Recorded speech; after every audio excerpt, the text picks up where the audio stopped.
proceed to the gist of the matter, I will very briefly say a few words about myself, my background, and what I do for a living. Sorry to interrupt you, Kristian. Sorry to interrupt you, Mr. Kalchev, but I would also like to kindly ask you to share the presentation, if that's okay.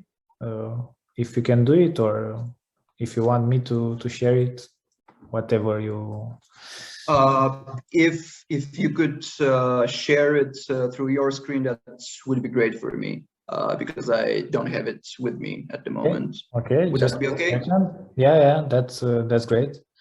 But for the moment, you can resume, and I will share it momentarily. Thank you.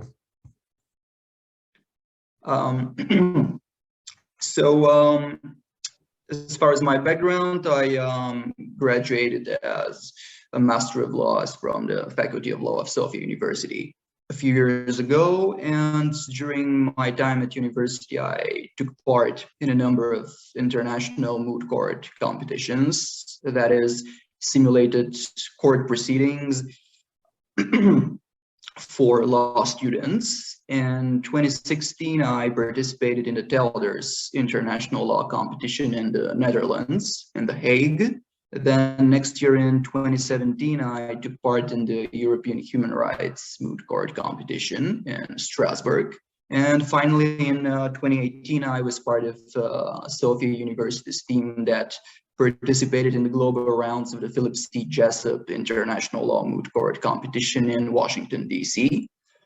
And I believe that my active participation in these simulations, each of which took up to 10 months, all of that allowed me to familiarize myself with the European Convention on Human Rights and numerous other international legal instruments, including the Refugee Convention and other sources of migration law that I would not have had the opportunity to delve into otherwise. Following that, I started working for a law firm that is based in Sofia, Bulgaria, and it's already been a little over 4 years. At first, I was working as a legal advisor, and as of last year, I'm already registered as an attorney with the Sofia Bar Association. My primary areas of practice comprise general corporate law, contract, labor law, and of course, migration law. And now, as regards the subject matter and the structure of this webinar, I will speak about migration law, of course. First, I will address the main grounds for relocation in peacetime, and then I will go into the mechanisms applicable in emergency circumstances. In the light of the ongoing global events, the focus will be on the regime of temporary protection granted to persons fleeing an armed conflict, which in this case is the armed conflict currently going on in Ukraine. First of all, you may have noticed that the title of the webinar is Migration to the EU, whereas some of the items in the presentation refer specifically to Bulgarian law. I would like to clarify from the outset that as a Bulgarian lawyer, I am most of all, of course, versed in Bulgarian law, and we'll go into the specifics of the applicable Bulgarian legislation. But then again, even though the particulars may vary from place to place across the EU, most of the grounds for relocation that I am to address could be found in virtually any European legislation. And what is more, some of the grounds that I will speak about, such as the EU Blue Card, for instance, are actually based on European directives, and their application is virtually identical across the European Union. Similarly, temporary protection is also rooted in a European directive, and its main features are implemented in a uniform manner across the EU. Of course, there is certain margin of appreciation on the part of states, but the most fundamental aspects are virtually the same.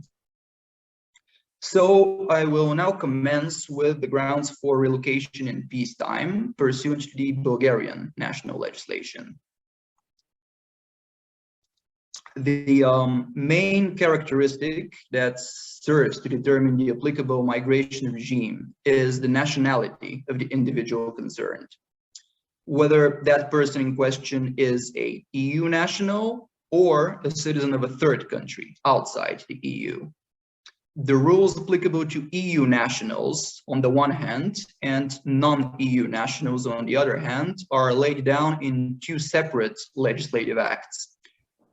Those are the Act on Entering, Residing, and Leaving the Republic of Bulgaria by European Union nationals and the members of their families, and the Foreigners in the Republic of Bulgaria Act, respectively, the latter being applicable to non-EU nationals. Naturally, the regime applicable to EU nationals is more favorable than the one applicable to non-EU nationals.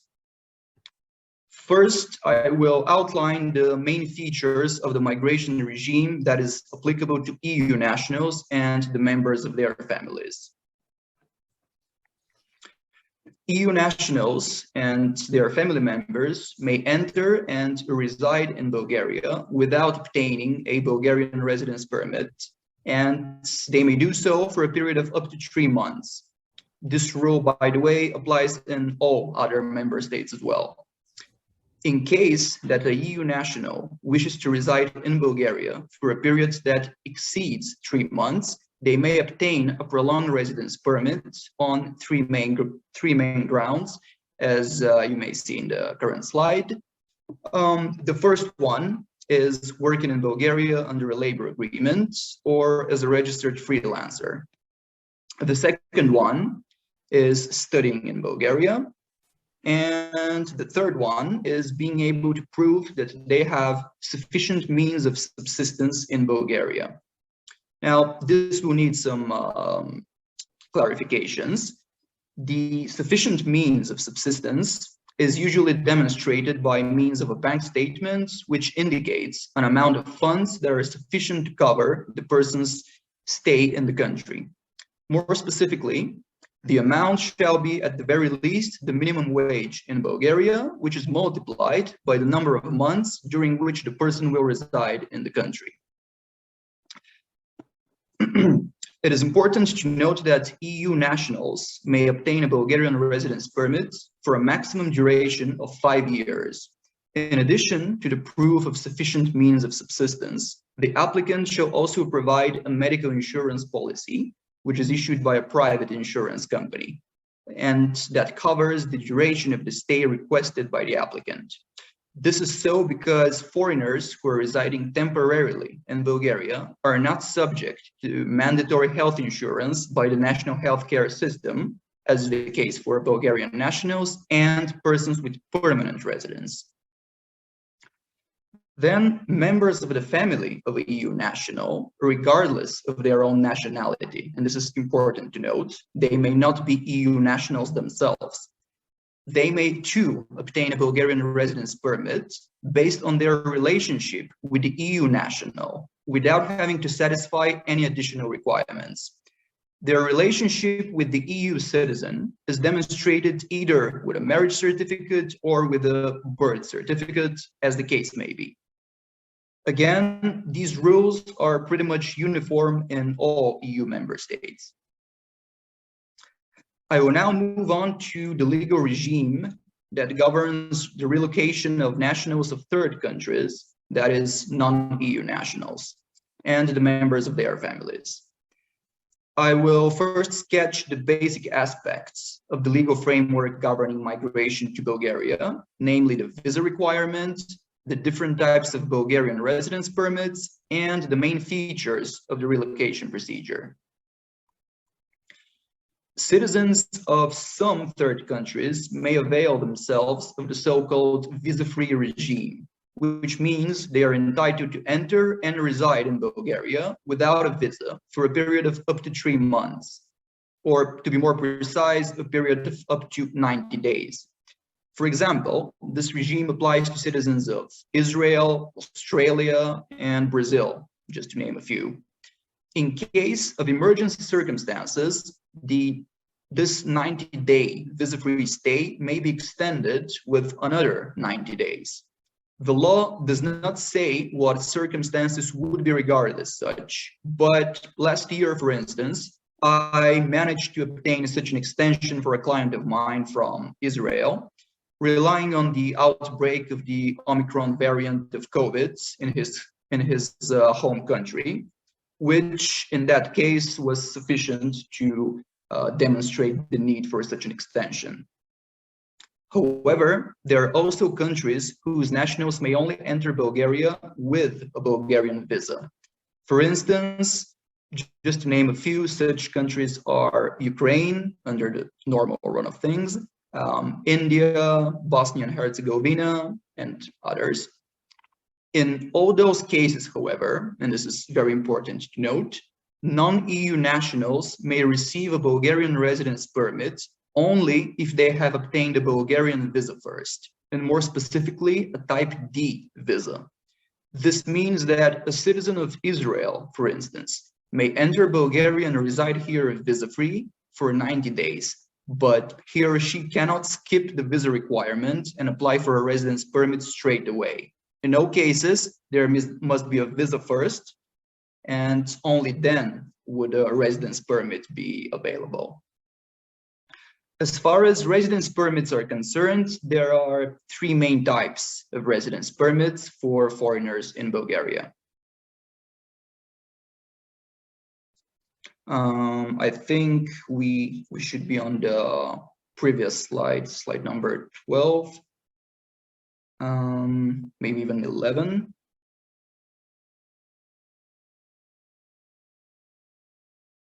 Yes, that's it, 11. So as you see, there are three main types of residence permits for foreigners in Bulgaria. First, there is the prolonged residence permit. As a general rule, it is issued for a period of up to 1 year and may subsequently be renewed each year. I'm saying as a general rule because, for instance, when it comes to blue cards, they are also a type of prolonged residence permit, but may be issued for a period of up to 4 years. However, in most cases, it will be up to 1 year, and then the applicant may renew it annually. Then secondly, there's the long-term residence permit, which is issued for an initial period of 5 years with an option of renewal. And lastly, there is the permanent residence permit, which is issued for an indefinite term. Foreigners who are coming to Bulgaria for the first time may only opt for a prolonged residence permit, the first option.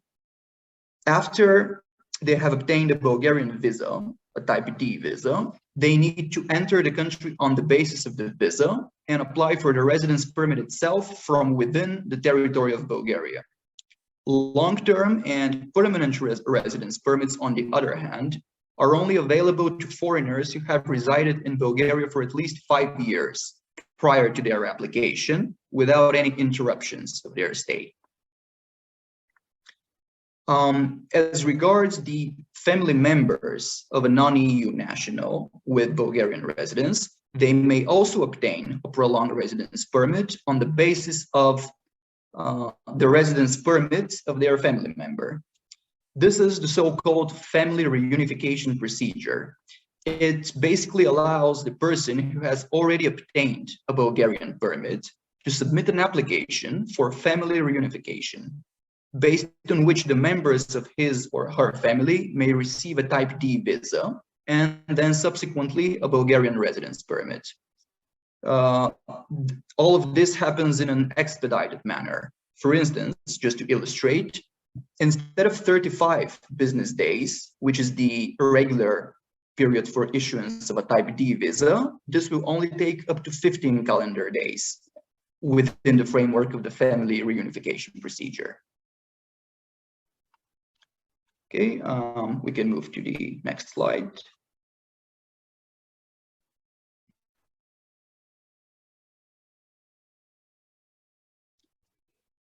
I will now say a few words about the most commonly used grounds for relocation to Bulgaria. For the avoidance of doubt, these are all legal grounds for obtaining a prolonged residence permit, the only type of permit that is available to foreigners who are coming to Bulgaria for the first time. I will commence with the grounds for relocation for the purpose of conducting business in Bulgaria or working as a freelancer. The first legal ground within this group is the so-called Directorship Ground. A third country national may obtain a Bulgarian Type D visa and then subsequently Bulgarian residence permit if he or she is registered as a director of a Bulgarian company. The applicant does not have to be the sole owner of the company or even a shareholder thereof. What is also very important here is that the person does not have to be an executive director with any actual managing or representative powers. They may as well be non-executive directors who are not empowered in any way to represent the company on their own. In the interest of time, I will not go into the details with regard to all of the documents that need to be collected for this ground, but they include, for instance, documents related to the company, such as a certificate of good standing, and certain documents related to the person, such as a health insurance policy. In fact, with regard to all grounds for relocation to Bulgaria and obtaining a residence permit, a health insurance policy must be attached, since, as I mentioned in the beginning, foreigners with temporary residence are not insured, are not subject to mandatory health insurance. So far, this directorship ground may seem like a very easy option to obtain a residence permit. However, things are not that easy, actually. There is one major obstacle here, which is not every newly established Bulgarian company may be used for this purpose. The company in question shall have at least 10 Bulgarian employees under contract, and only then would a foreign director of the company be eligible to receive a Bulgarian residence permit. The number of foreign directors is what matters here. If the company has, for instance, 2 Bulgarian directors and 1 foreign director, 10 Bulgarian employees will still be sufficient. If, however, we want to appoint 2 foreign directors so that both of them may receive a residence permit on this ground, then the company shall have at least 20 Bulgarian employees. So the rule here is 10 Bulgarian employees per every single foreign director who has received a residence permit on this ground. After receiving the residence permit, the foreigner shall remain a director of the company throughout the term of validity of their permit. Again, they don't need to be an executive director, but they need to remain registered as a director of the company, albeit non-executive. Okay, we will next take a look at the so-called trade representative ground, which means applying for a residence permit on the basis of being appointed as a trade representative of a foreign company in Bulgaria. I believe this is slide number 14. Actually, just a second. Yes, that's it, 13. So this is actually a feasible option for foreigners who are going to start from scratch, but do not have the means to find 10 or more employees for a newly established company. So first of all, we need to establish a trade representation office, or TRO for short, of a foreign company in Bulgaria. It must necessarily be a representation office of a foreign company, not a Bulgarian one. TROs are registered with the Bulgarian Chamber of Commerce and Industry after providing the authorities with a set of documents related to the foreign company and its commercial activity. Those include certificate of incumbency, annual financial reports, and so on and so forth. I won't go into the details, but I can say that obtaining all of the documents required involves a fair share of paperwork, but it does not present any significant difficulties. Under Bulgarian law, TROs are not separate legal entities, and they are actually prohibited from performing independent commercial activity. which means that they don't have to report anything to the Bulgarian tax authorities. Their sole mission is to promote the activity of the foreign company in Bulgaria. And in practice, they are mostly used as a ground for procuring residence permits for the trade representatives. As a matter of fact, I think it was yesterday morning when a client of mine informed me that he had finally received his Bulgarian D visa on this very ground. So to illustrate the procedure from my personal experience, in his case, he had already established a company in Bulgaria, but he was struggling to find new employees. So we resorted to this option, the trade representative ground. He contacted a friend of his who has a company in Switzerland, and his friend agreed to assist us in the matter. So we collected the documents required, had them apostilled in Switzerland, and registered a TRO of the Swiss company in Bulgaria. After that, we obtained a certificate proving the capacity of a trade representative from the Bulgarian chamber, and my client then applied for and received his D visa. Now, the next step will be to apply for the residence permit itself based on the trade representative certificate and the very same set of documents that were submitted at the embassy.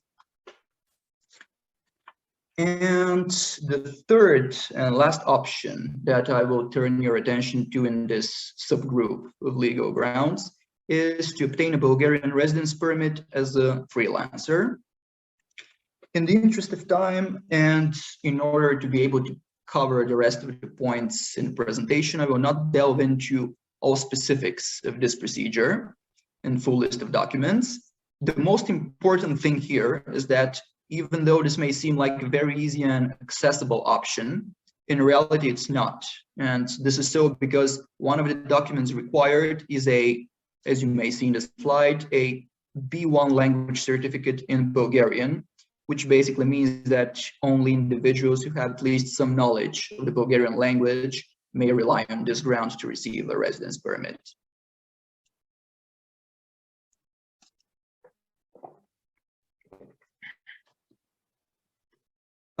Having said that, we can now move on to the grounds for relocation for the purpose of employment in Bulgaria. The accent here will be put on relocation for the purposes of highly qualified employment, which is also known as the EU Blue Card regime. This regime is based on a Council directive from the year 2009. And as you can also see from the very name of this type of permit, it is applicable all across the European Union, with the exception of Denmark and the Republic of Ireland. As a preliminary note, it should be taken into consideration that the EU Blue Card procedure is intended to apply to non-EU nationals. As far as EU nationals are concerned, they simply don't need a blue card because the legal regime applicable to EU nationals is far more favorable, as we have already discussed.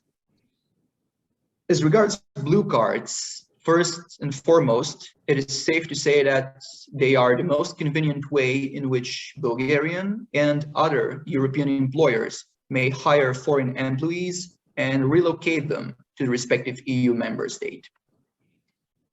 The blue card grants its holder both the right to reside and the right to work in Bulgaria under a labor agreement.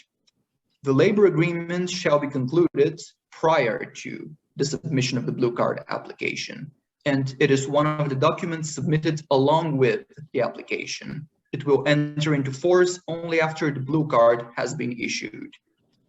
It is, in fact, the employer of the foreign employee who shall submit the blue card application to the migration authorities. And all of this means that the blue card applicant shall find a local employer and enter into a labor agreement with them first, before the blue card application process is even initiated. The procedure itself goes as follows. If the applicant satisfies all requirements, he or she will be granted access to the Bulgarian labor market. After that, the applicant shall apply for a Bulgarian Type D visa. Once the visa has been issued, the applicant needs to enter Bulgaria based on the visa and apply for the blue card permit itself. Blue cards may be issued for a period of up to 4 years, and they may subsequently be renewed, which makes them indeed a very stable ground for both residence and work in Bulgaria and across the EU. If a person has obtained a blue card in another EU member state and wishes to relocate to Bulgaria, they may do that, provided that they have resided in the first member state for at least 18 months. Even in such cases, however, the applicant must still file another blue card application, along with the documents that go with it, with the Bulgarian migration authorities. The difference is that in such cases, no Bulgarian visa will be required, which is actually a huge alleviation in the procedure, because in order to be issued the Bulgarian visa, the applicant will regularly has to wait for up to 35 business days. And as regards the documents required for the issuance of a blue card, I won't go over the entire list of documents. I would just draw your attention to the most significant requirement, namely that a person will be eligible to receive a blue card only if he or she has a higher education qualification acquired following the completion of academic studies that lasted not less than 3 years. And I will use this important requirement, or rather the lack thereof, to make the transition to the last ground for relocation that I will address very briefly within this presentation. This last legal ground is the so-called unified residence and work permit. This option is usually used as a plan B for foreign employees who want to start working in Bulgaria, but do not satisfy the 3-year higher education requirement. The main issue with this legal ground is that the employer shall present evidence showing that the job position which the foreign employee will be occupying has already been advertised to Bulgarian job seekers in national and local mass media, and that no suitable candidates have been found. With this, we conclude the part of the webinar dealing with the main grounds for relocation in peacetime. And I will now move on to the final segment, which is dedicated to the mechanisms applicable in emergency circumstances, and in particular, the recently activated regime of temporary protection.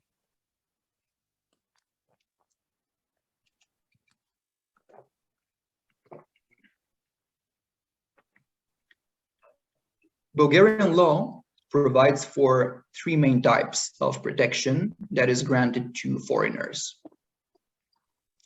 Those are asylum, international protection, which in turn could be divided into 2 subgroups, refugee status and humanitarian status, and third, temporary protection itself. The regime of temporary protection differs from the other types of protection granted to foreigners in that it is specifically designed to be applied in the event of a mass influx of displaced persons who have left their country of origin as a consequence of an armed conflict. Persons under temporary protection, in the present circumstances, these are Ukrainian nationals and residents fleeing the ongoing armed conflict in Ukraine. Those persons are usually mistakenly called refugees, especially in mass media. This is wrong, and these 2 categories, refugees and persons under temporary protection, should not be conflated. According to Article 1 of the Refugee Convention, a refugee can be defined as a person who, owing to well-founded fear of being persecuted for reasons of race, religion, nationality, membership of a particular social group, or political opinion, is outside the country of his nationality and is unable, or owing to such fear, unwilling to avail himself of the protection of that country. Temporary protection, on the other hand, is applicable in case of a mass influx of persons fleeing their country as a result of an armed conflict. And the term armed conflict has a central place in this definition. And furthermore, the regime of temporary protection is based on the so-called Temporary Protection Directive, adopted in the year 2001. And therefore, it applies only within the European Union.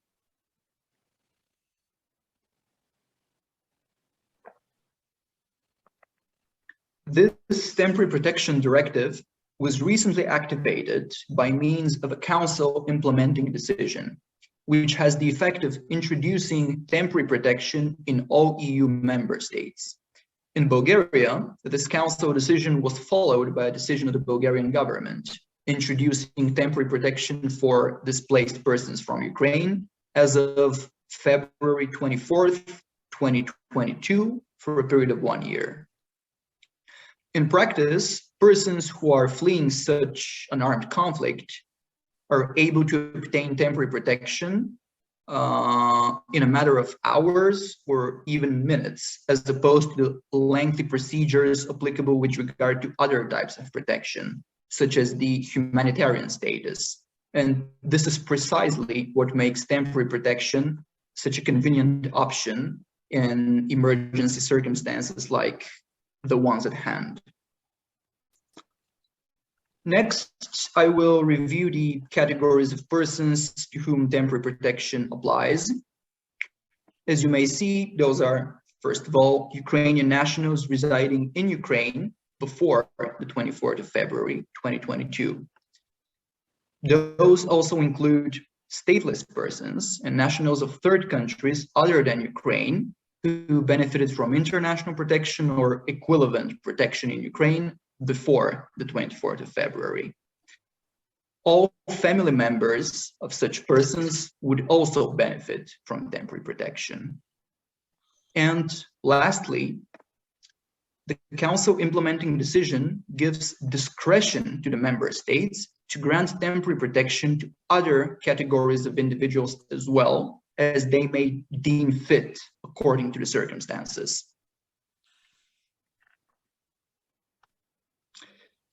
The rights that the temporary protection status provides to persons under temporary protection are as follows. First of all, the most important right here is the right to reside in Bulgaria or any other member state that they have entered until the 24th of February, 2023.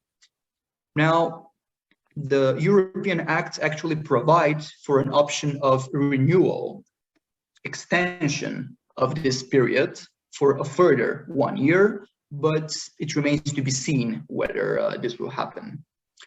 Secondly, such persons under temporary protection will have the right to work in Bulgaria or elsewhere in the EU without any additional work permits or authorizations. In addition to those two main rights, the right to reside and the right to work in their host country, they will also avail themselves of emergency health care, free kindergarten and free education for their children. And additionally, people from certain vulnerable groups will also have the same healthcare rights as Bulgarian citizens for the time being.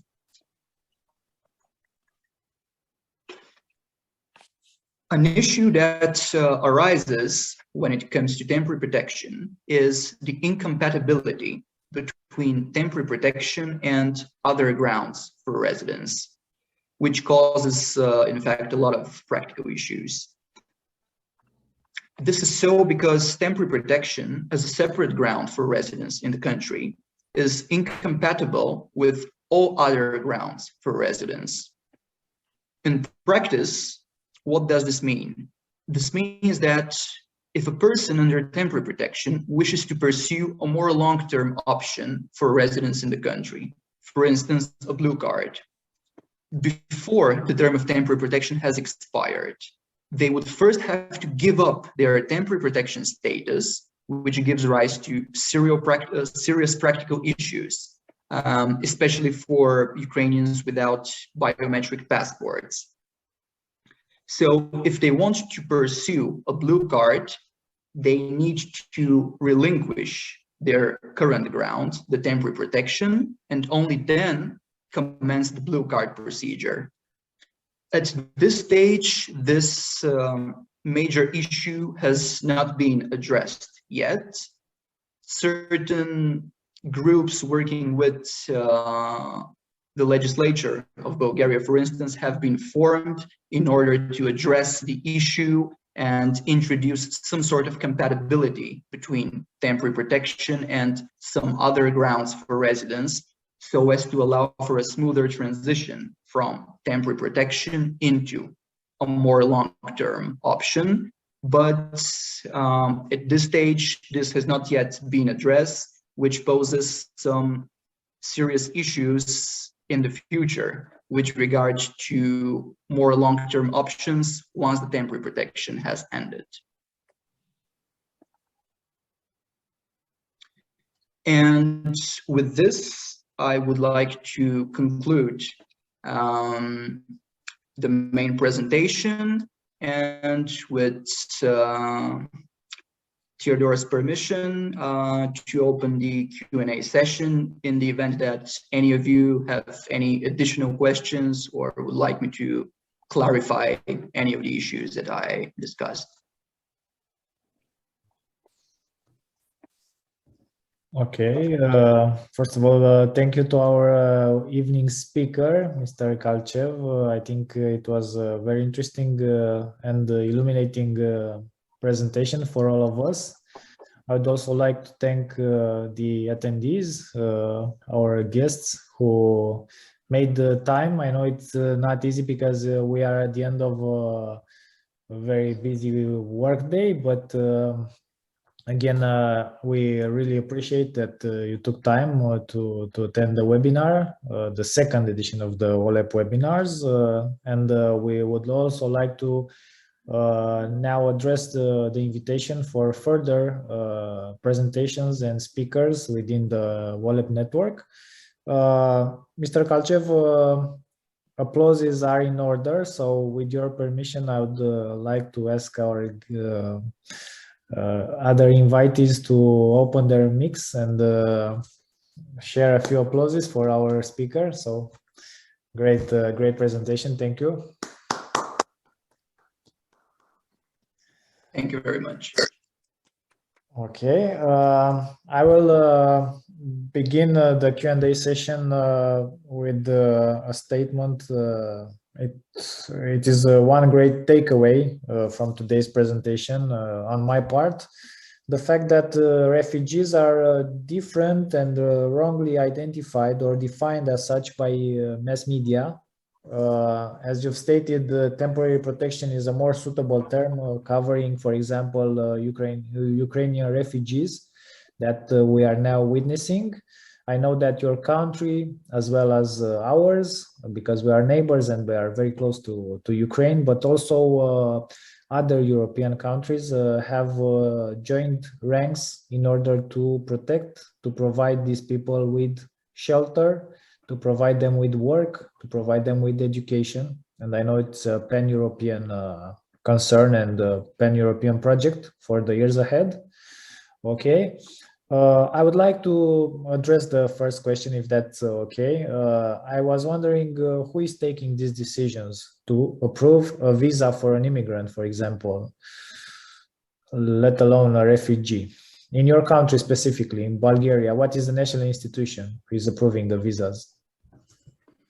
So visa applications are submitted at the Bulgarian embassy that is located in the country of nationality of the applicant, of the visa applicant. So it is the Bulgarian embassy in that country that approves or rejects the visa application. And once the visa has been approved by the embassy and has been issued, then the applicant enters the country and the public body that takes care of the procedure from that moment on is the Bulgarian migration authorities. In Bulgaria, that is the Bulgarian Migration Directorate, which is the body approving applications for residence permits. Okay, thank you. And how long does the process take? Is it straightforward, or are there any hiccups in the process? The process and the deadlines are rather straightforward. As I mentioned within the presentation, the period for the issuance of a D type of visa is up to 35 business days. Sometimes it may take less than 35 business days, but usually it's somewhere around that deadline. And afterwards, after the applicant enters Bulgaria, they need to submit an application for the residence permit itself, which takes 2 weeks to be approved. Afterwards, after the permit itself has been granted, the person who now has a residence permit needs to file an application for an ID, which, however, is different from the residence permit itself, as it is simply the material document that incorporates the right that the residence permit gives. So I would say the procedure takes roughly 2 months, 2.5 months, starting from the visa application until the final residence permit is issued. Okay, which is quite reasonable framework or a time frame in peacetime, for example. Okay, so I would like to also welcome our guests who maybe attended a bit later. Welcoming, for example, Angel Artero, who just joined. And I am now strongly encouraging our members to address their questions to our speaker. So please go ahead, open your microphones, and you can ask directly. Thank you.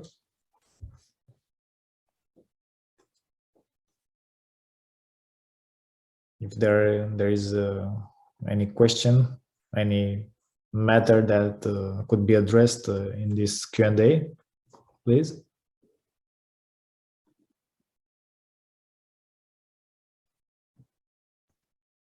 Hello. Hello. Hello.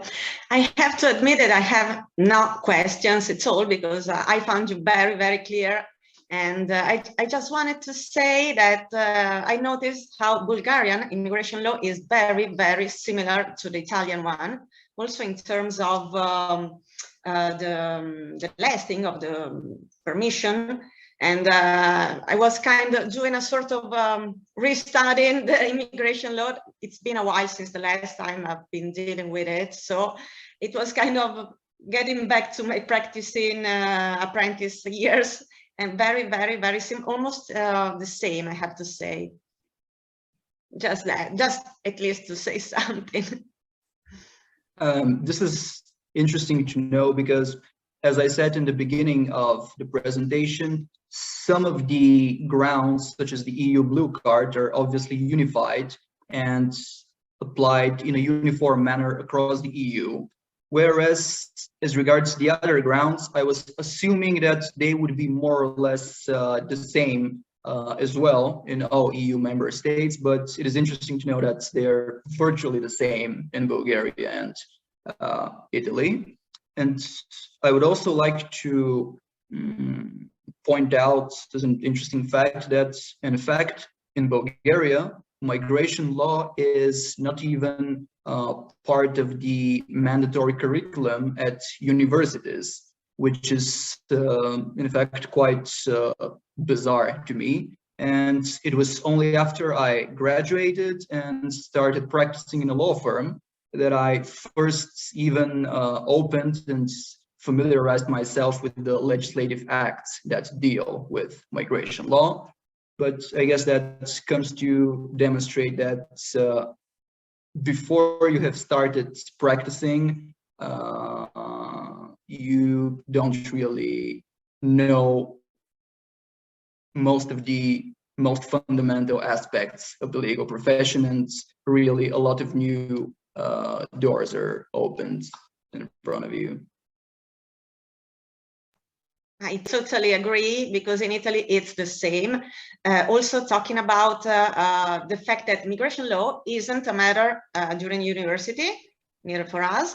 And what I've learned it during my apprentice, because the law firm I've been doing that had a serious business in terms of migrant asking, mostly for citizenships, because I have to say that we as apprentices learned a lot about the visa laws and these things, thanks to migrants that were just asking for citizenship, but they were already aware about everything. And we were, I don't know, the first weeks, the first months, and our lawyers said, take care of them. And we were like, we don't know anything. They knew everything, and we learned from them the very first thing. At least I remember this as my very first weeks of apprenticing time. I could say that here in Bulgaria it is pretty much the same. And at first, the first encounter with migration law and actual migration cases and real people who need to relocate here, who need to get their visa approved. It's actually extremely difficult and quite scary to start dealing with something that you have never even studied about during 5 years of university. But on the plus side, being faced with such circumstances and having to learn in the process really teaches you a lot of important lessons. So I've come to appreciate that I only started dealing with migration law after my graduation. Same, I think exactly the same. Thank you to Mrs. Pasquali for the very interesting question. And so we have another takeaway from this evening's presentation, the fact that lawyers are learning on the job this domain, this legal field of immigration law, some very important, let's say, area of law, of national law and international law. Okay, if there is another question, because we are nearing the 1 hour mark, so I think we are nearing also the end of this evening's webinar. If there is another question, please.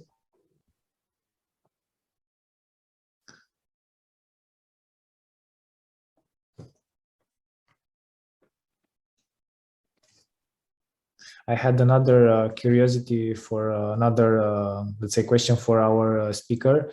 I've noticed, and I will come back to the 14th slide, if you can look on your screens. I've noticed the requirement of B1 language certificate in Bulgarian for a relocation for the purpose of conducting business in Bulgaria or working as a freelancer. And I was wondering, Mr. Kalchev, if this requirement does not imply a discrimination because of the requirement of higher education. In fact, I suppose that some might think this way, but it should also be taken into consideration that you could even say that migration laws are in their essence discriminatory, more or less, because they allow certain categories of persons in, and they are quite restrictive with regard to other categories of persons. And I believe that it is the very nature, the very essence of migration law to be restrictive and to set a very high threshold in some cases for the persons who may or may not enter the country. Okay, thank you very much for also clearing this this question of mine and this topic.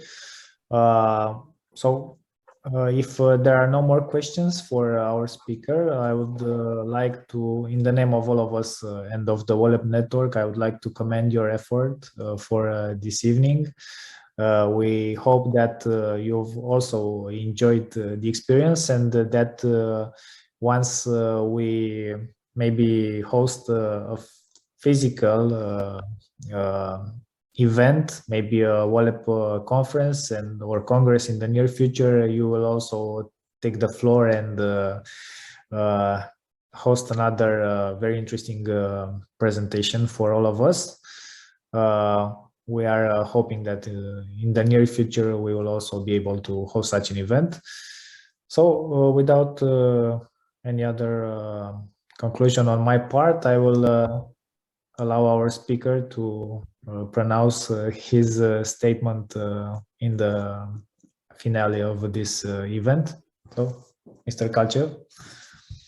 I would also like to thank you for the opportunity given to present this topic, which not only do I work and deal with those matters on a daily basis, but actually find them quite interesting, and it's part of those tasks that I'm doing that I'm actually really enthusiastic about, as opposed to some other tasks. But it's inevitable that certain things do not really spark one's enthusiasm, whereas others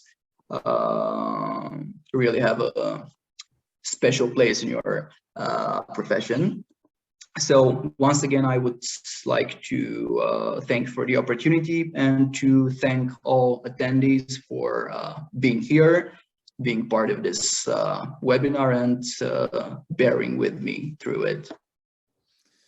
Thank you so much. And like I said, I think we will actually hit the 1 hour mark. My last information would be that I encourage our members to contact you within the network and forge a professional collaboration on this legal field of immigration, and furthermore in your other areas of expertise. So we encourage the networking between our members, and I would also like to state that we will send, obviously with your approval, the presentation to all of our members who attended today. So again, thank you very much, and may you have a great evening, all of you. Thanks, you too. Bye-bye. Have a great evening. Thank you. Bye. Bye-bye. Bye-bye.